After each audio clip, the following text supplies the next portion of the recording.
एक आदमी था। रोज सुबह उठता था और सोचता था कि आज क्या पहनूं ताकि लोग मुझे जज ना करें। ऑफिस जाता था और सोचता था कि क्या बोलूं ताकि सब मुझे पसंद करें। घर आता था और सोचता था कि मैंने आज कितनी गलतियां की होंगी। रात को सोते वक्त भी यही सोचता रहता था कि लोग मेरे बारे में क्या सोच रहे होंगे। यह आदमी जिंदा था लेकिन जी नहीं रहा था, क्योंकि वो अपनी जिंदगी नहीं जी रहा था, वो दूसरों की एक्सपेक्टेशंस जी रहा था। और फिर एक दिन उसने एक किताब पढ़ी, एक ऐसी किताब जिसने उसकी पूरी दुनिया उलट दी। उस किताब ने उससे बताया कि तुम्हारी सबसे बड़ी प्रॉब्लम ये नहीं है कि लोग तुम्हें पसंद नहीं करते। तुम्हारी सबसे बड़ी प्रॉब्लम ये है कि तुम चाहते हो कि सबको तुम्हें पसंद करना चाहिए। और जब उसने ये बात समझी, उसकी जिंदगी बदल गई।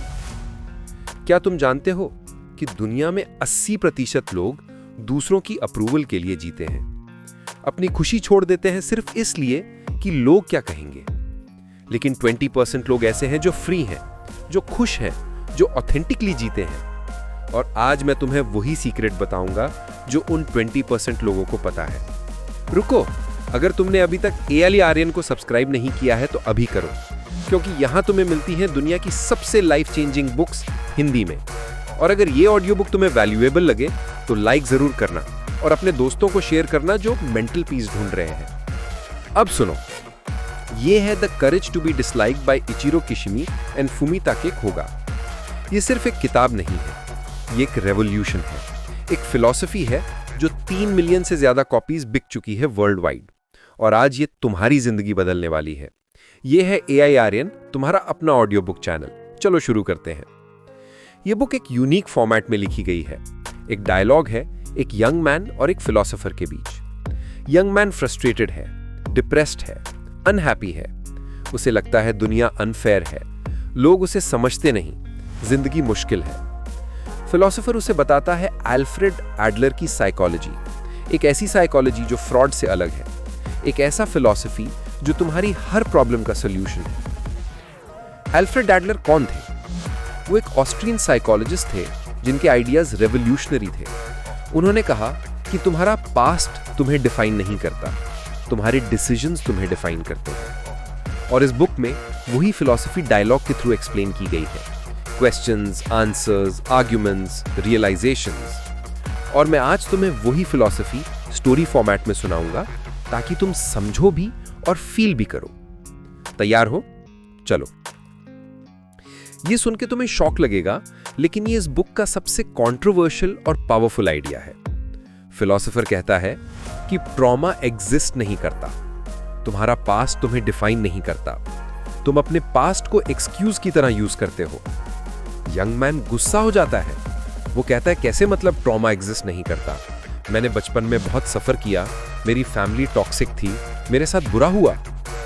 फिलॉसफर कामली कहता है मैंने ये नहीं कहा कि तुम्हारे साथ बुरा नहीं हुआ, मैंने ये कहा कि तुम अब उस बुरे एक्सपीरियंस को अपनी प्रेजेंट प्रॉब्लम्स जस्टिफाई करने के लिए यूज कर रहे हो। समझो एक एग्जांपल से, 2 भाई हैं, दोनों का बचपन सेम था। Abusive father, poor family, difficult childhood. पहला भाई बड़ा होकर क्रिमिनल बन गया। वो कहता है मेरे पास कोई चॉइस नहीं थी, मेरा बचपन खराब था, मेरे पास अपॉर्चुनिटीज नहीं थी, इसलिए मैं क्रिमिनल बना। दूसरा भाई बड़ा होकर सोशल वर्कर बन गया। वो कहता है मेरे बचपन में मैंने जो देखा, मैं नहीं चाहता कोई और बच्चा वो देखे, इसलिए मैं सोशल वर्कर बना। Same past, opposite outcomes. क्यों? क्योंकि पास्ट ने उन्हें डिफाइन नहीं किया, उनके डिसीजंस ने उन्हें डिफाइन किया। फिलॉसफर कहता है कि तुम अपने पास्ट को चेंज नहीं कर सकते, लेकिन तुम ये डिसाइड कर सकते हो कि उस पास्ट का मीनिंग क्या है। अगर तुम डिसाइड करो कि तुम्हारा पास्ट तुम्हें वीक बनाता है तो तुम वीक रहोगे। अगर तुम डिसाइड करो कि तुम्हारा पास्ट तुम्हें स्ट्रांग बनाता है तो तुम स्ट्रांग बनोगे।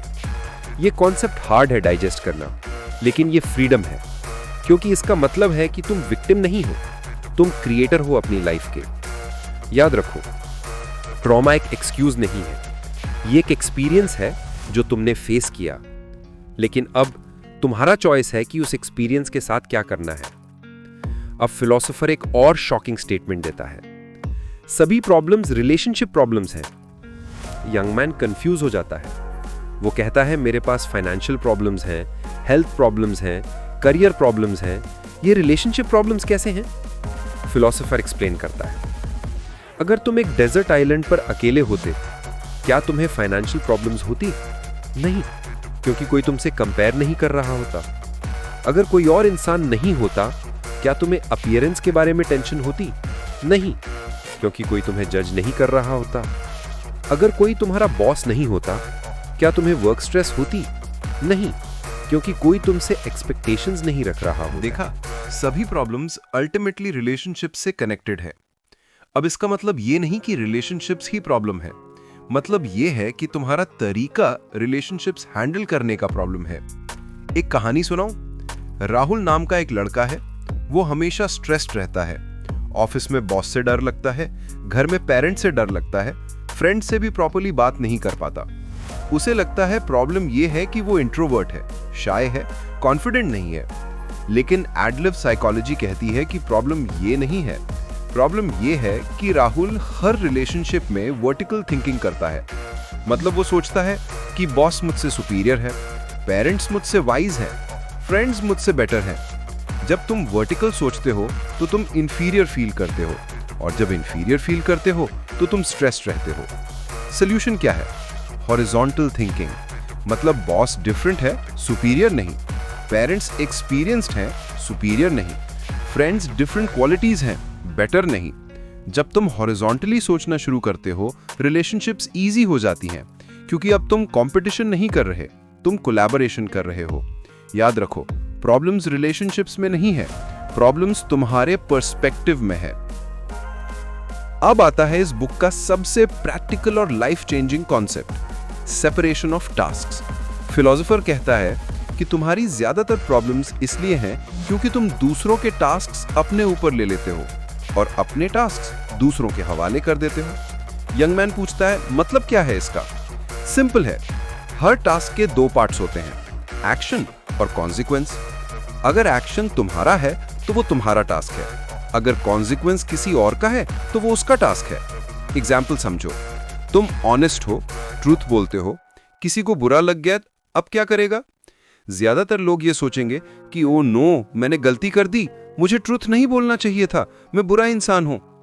लेकिन सेपरेशन ऑफ टास्क्स कहता है, वेट, ट्रूथ बोलना तुम्हारा टास्क था, तुम ऑनेस्ट रहे, गुड।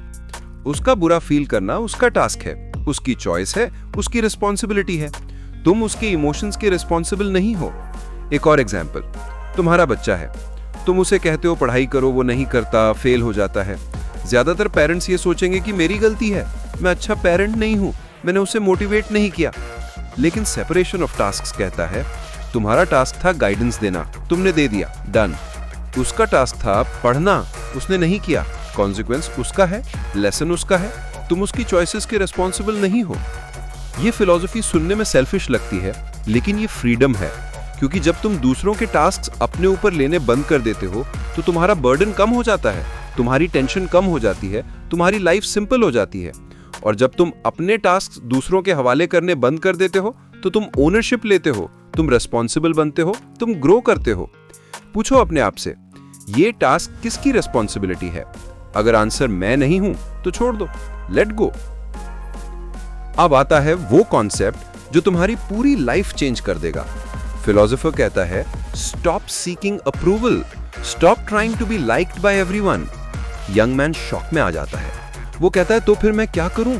लोग मुझे पसंद ना करें तो मैं कैसे हैप्पी रहूंगा? फिलोसोफर मुस्कुराता है और कहता है, यही तो प्रॉब्लम है, तुम्हें लगता है कि तुम्हारी हैप्पीनेस दूसरों की अप्रूवल पे डिपेंड करती है। सच ये है कि जितना तुम अप्रूवल सीख करोगे उतना तुम अनहैप्पी रहोगे। क्यों? एक कहानी से समझो। प्रिया नाम की एक लड़की है, वो हमेशा लोग प्लीजिंग करती है, हमेशा यस कहती है, कभी डिसएग्री नहीं करती, सबको खुश रखना चाहती है। ऑफिस में एक्स्ट्रा काम आ जाए तो हाँ कर देती है, चाहे वो टायर्ड हो। दोस्त प्लान बनाते हैं जो उसे पसंद नहीं तो फिर भी जाती है। फैमिली एक्सपेक्टेशंस जो वो नहीं चाहती फिर भी फुलफिल करती है। बाहर से लगता है कि प्रिया बहुत अच्छी है, सब उसे प्यार करते हैं, लेकिन अंदर से प्रिया खुद को नहीं जानती, उसकी कोई आइडेंटिटी नहीं है, वो एक पीपल प्लीजर है। और फिर एक दिन बर्नआउट हो जाता है, डिप्रेशन आ जाता है, वो नहीं समझ पाती कि ये क्या हो गया। प्रॉब्लम क्या थी? Approval addiction. फिलोसोफर कहता है कि जब तुम सबको खुश करने की कोशिश करते हो तो तुम किसी को खुश नहीं कर पाते, स्पेशली खुद को नहीं, क्योंकि सबको खुश करना इम्पॉसिबल है। तुम्हारा ओपिनियन कोई तो डिसलाइक करेगा ही, तुम्हारा चॉइस कोई तो क्रिटिसाइज करेगा ही, तुम्हारा लाइफस्टाइल कोई तो जज करेगा ही। तो अगर तुम सबको खुश करने की कोशिश करोगे तो तुम अपने आप को खो दोगे। सॉल्यूशन क्या है? फिलोसोफर कहता है, live your life for yourself, not for others. मतलब ये नहीं कि सेल्फिश बनो, मतलब ये है कि ऑथेंटिक बनो। अगर तुम्हें कुछ करना है करो, चाहे लोग डिसलाइक करें। अगर तुम्हें कुछ नहीं करना मत करो, चाहे लोग डिसअप्रूव करें। क्योंकि अगर तुम अपनी लाइफ दूसरों के अप्रूवल के लिए जीते हो तो वो तुम्हारी लाइफ नहीं है, वो उनकी लाइफ है जो तुम जी रहे हो। याद रखो, तुम्हें सबको पसंद आना जरूरी नहीं है, तुम्हें खुद को पसंद आना जरूरी है। अगर ये लेसन तुम्हें वैल्यूएबल लग रहा है तो अभी वीडियो को लाइक करो। एक लाइक से YouTube को पता चलता है कि ये वीडियो हेल्प कर रहा है और वो इसे और लोगों तक पहुंचाता है जो इस मैसेज की जरूरत है। अब फिलोसोफर एक ब्यूटीफुल कॉन्सेप्ट इंट्रोड्यूस करता है, कंट्रीब्यूशन फीलिंग। वो कहता है कि रियल हैप्पीनेस कंट्रीब्यूशन से आती है। जब तुम फील करते हो मैं किसी के काम आ रहा हूं, मैं वैल्यूएबल हूं, मैं मैटर करता हूं। लेकिन यहां एक ट्विस्ट है, तुम्हें एक्चुअली किसी की हेल्प करने की जरूरत नहीं है, तुम्हें बस ये फील करना है कि तुम किसी के काम आ सकते हो। यंग मैन कंफ्यूज हो जाता है। फिलोसोफर एक्सप्लेन करता है, देखो एक टीचर है, वो अपने स्टूडेंट्स को पढ़ाता है, उसे लगता है कि मैं वैल्यूएबल हूं, मैं कंट्रीब्यूट कर रहा हूं, वो हैप्पी है। एक आर्टिस्ट है, वो पेंटिंग्स बनाता है, शायद कोई खरीदे या ना खरीदे, लेकिन उसे लगता है कि मैं ब्यूटी क्रिएट कर रहा हूं, मैं कंट्रीब्यूट कर रहा हूं, वो हैप्पी है। एक मदर है, वो अपने बच्चे की केयर करती है, उसे लगता है कि मैं इंपॉर्टेंट हूं, मैं कंट्रीब्यूट कर रही हूं, वो हैप्पी है। कंट्रीब्यूशन फीलिंग सब्जेक्टिव है, ऑब्जेक्टिव नहीं। तुम्हें वर्ल्ड चेंज करने की जरूरत नहीं है, तुम्हें बस ये फील करना है कि तुम किसी के लिए मैटर करते हो। एक सिंपल एग्जांपल, तुम ट्रैफिक में हो, कोई एम्बुलेंस आ रही है, तुम साइड हो जाते हो, सिंपल एक्शन, लेकिन तुम्हें फील होता है कि शायद मैंने किसी की जान बचाने में हेल्प की। कंट्रीब्यूशन फीलिंग आ गई, तुम अच्छा फील करते हो।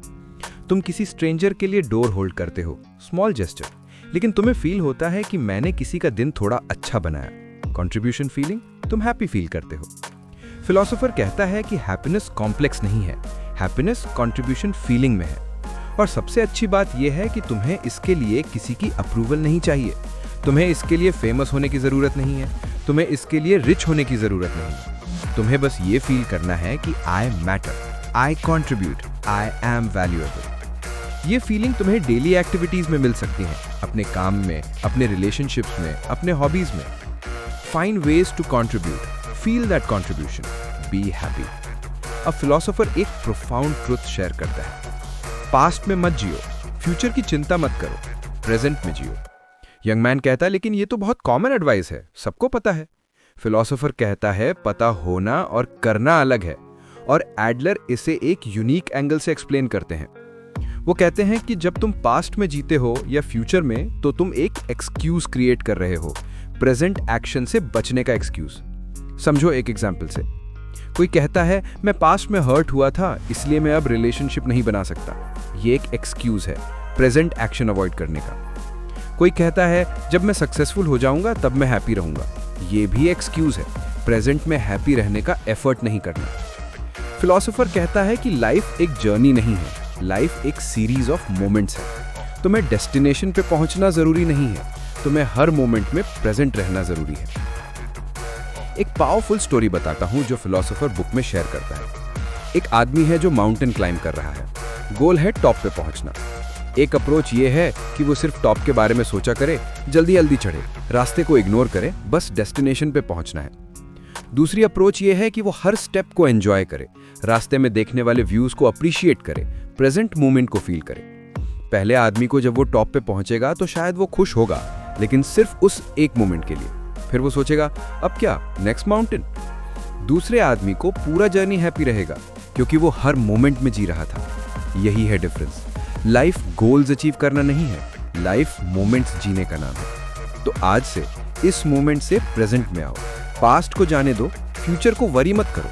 अभी जो कर रहे हो उसमें पूरा हो जाओ, चाहे वो काम हो, चाहे कॉन्वर्सेशन हो, चाहे सिंपल वॉक हो, क्योंकि लाइफ अभी है, इस मोमेंट में, कहीं और नहीं। अब आते हैं इस बुक के टाइटल कॉन्सेप्ट पे, the courage to be disliked. Philosopher कहता है कि फ्रीडम का रियल मीनिंग ये है तुम्हें करेज हो कि तुम डिसलाइक्ड हो सको। ये सुनते ही यंग मैन शॉक में आ जाता है। वो कहता है तो क्या मैं सबसे लड़ाई करूं, सबको इग्नोर करूं, रूड बनूं? फिलोसोफर कामली कहता है नहीं, करेज टू बी डिसलाइक्ड का मतलब ये नहीं है कि डिलिबरेटली लोगों को हर्ट करो। मतलब ये है कि तुम अपनी लाइफ जियो, अपने वैल्यूज के अकॉर्डिंग जियो, चाहे कोई डिसलाइक करे। क्योंकि रियल फ्रीडम तब है जब तुम अपने चॉइसेस अपने लिए लो, not for approval, not for validation, just for yourself. एक पावरफुल एग्जांपल देता हूं। मनोज नाम का एक आदमी है, वो इंजीनियर है, अच्छी जॉब है, अच्छी सैलरी है, लेकिन उसका पैशन है राइटिंग। वो बुक्स लिखना चाहता है, लेकिन डर लगता है। पेरेंट्स कहते हैं स्टेबल जॉब छोड़ के राइटर बनना पागलपन है। फ्रेंड्स कहते हैं इतनी एज में करियर चेंज रिस्की है। सोसाइटी कहती है अच्छी जॉब छोड़ दी, फेलियर है ये। अब मनोज के पास दो ऑप्शंस हैं। ऑप्शन 1, सबकी सुन ले, सेफ रहे, इंजीनियरिंग करता रहे, लेकिन अंदर से अनफुलफिल्ड रहे, रिग्रेट के साथ जियो। ऑप्शन 2, करेज दिखाए, अपना पैशन फॉलो करे, लोग डिसलाइक करें तो करने दे, अपनी लाइफ जियो। मनोज ने ऑप्शन 2 चूज किया। उसने जॉब छोड़ी, राइटिंग शुरू की। पहले 2 साल स्ट्रगल हुआ, लोग ताना मारते थे, देखो तुमने गलती की। लेकिन मनोज ने हिम्मत नहीं हारी। आज वो एक सक्सेसफुल ऑथर है, खुश है, फुलफिल्ड है, क्योंकि उसने करेज टू बी डिसलाइक दिखाया। फिलोसोफर कहता है कि जब तक तुम सबको प्लीज करने की कोशिश करोगे तब तक तुम अपनी लाइफ नहीं जी पाओगे। फ्रीडम का प्राइस है डिसलाइक्ड होना, और ये प्राइस वर्थ है।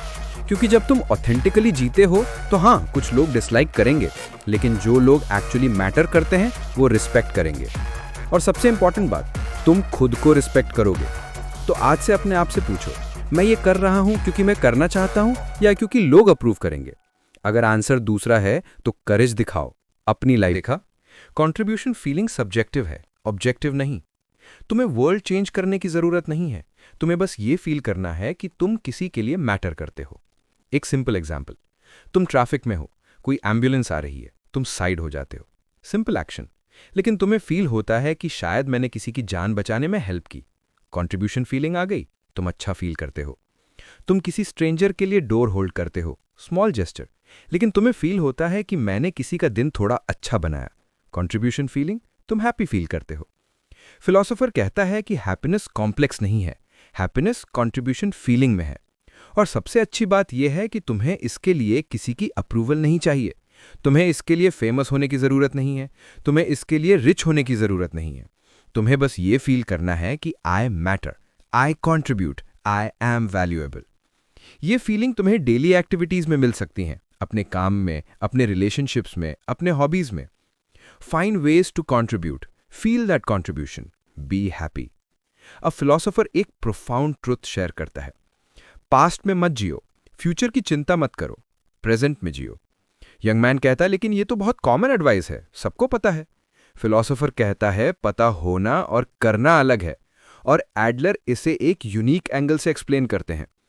वो कहते हैं कि जब तुम पास्ट में जीते हो या फ्यूचर में, तो तुम एक एक्सक्यूज क्रिएट कर रहे हो, प्रेजेंट एक्शन से बचने का एक्सक्यूज। समझो एक एग्जाम्पल से, कोई कहता है मैं पास्ट में हर्ट हुआ था इसलिए मैं अब रिलेशनशिप नहीं बना सकता। ये एक एक्सक्यूज है, प्रेजेंट एक्शन अवॉइड करने का। कोई कहता है जब मैं सक्सेसफुल हो जाऊंगा तब मैं हैप्पी रहूंगा। ये भी एक्सक्यूज है, प्रेजेंट में हैप्पी रहने का एफर्ट नहीं करना। फिलोसोफर कहता है कि लाइफ एक जर्नी नहीं है, लाइफ एक सीरीज ऑफ मोमेंट्स है। तुम्हें डेस्टिनेशन पे पहुंचना जरूरी नहीं है, तुम्हें हर मोमेंट में प्रेजेंट रहना जरूरी है।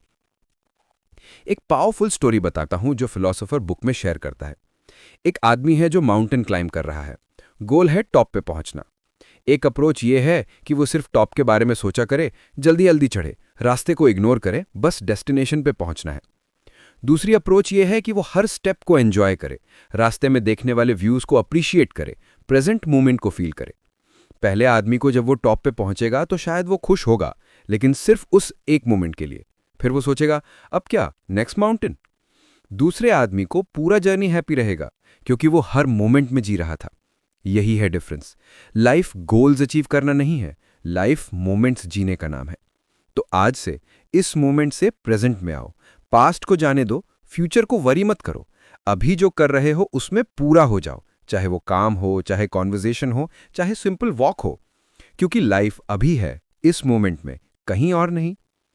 अब आते हैं इस बुक के टाइटल कॉन्सेप्ट पे, the courage to be disliked. Philosopher कहता है कि फ्रीडम का रियल मीनिंग ये है तुम्हें करेज हो कि तुम डिसलाइक्ड हो सको। ये सुनते ही यंग मैन शॉक में आ जाता है। वो कहता है तो क्या मैं सबसे लड़ाई करूं, सबको इग्नोर करूं, रूड बनूं? फिलोसोफर कामली कहता है नहीं, करेज टू बी डिसलाइक्ड का मतलब ये नहीं है कि डिलिबरेटली लोगों को हट करो। मतलब ये है कि तुम अपनी लाइफ जियो, अपने वैल्यूज के अकॉर्डिंग जियो, चाहे कोई डिसलाइक करे। क्योंकि रियल फ्रीडम तब है जब तुम अपने चॉइसेस अपने लिए लो, not for approval, not for validation, just for yourself. एक पावरफुल एग्जाम्पल देता हूं। मनोज नाम का एक आदमी है, वो इंजीनियर है, अच्छी जॉब है, अच्छी सैलरी है, लेकिन उसका पैशन है राइटिंग। वो बुक्स लिखना चाहता है, लेकिन डर लगता है। पेरेंट्स कहते हैं स्टेबल जॉब छोड़ के राइटर बनना पागलपन है। फ्रेंड्स कहते हैं इतनी एज में करियर चेंज रिस्की है। सोसाइटी कहती है अच्छी जॉब छोड़ दी, फेलियर है ये। अब मनोज के पास दो ऑप्शंस हैं।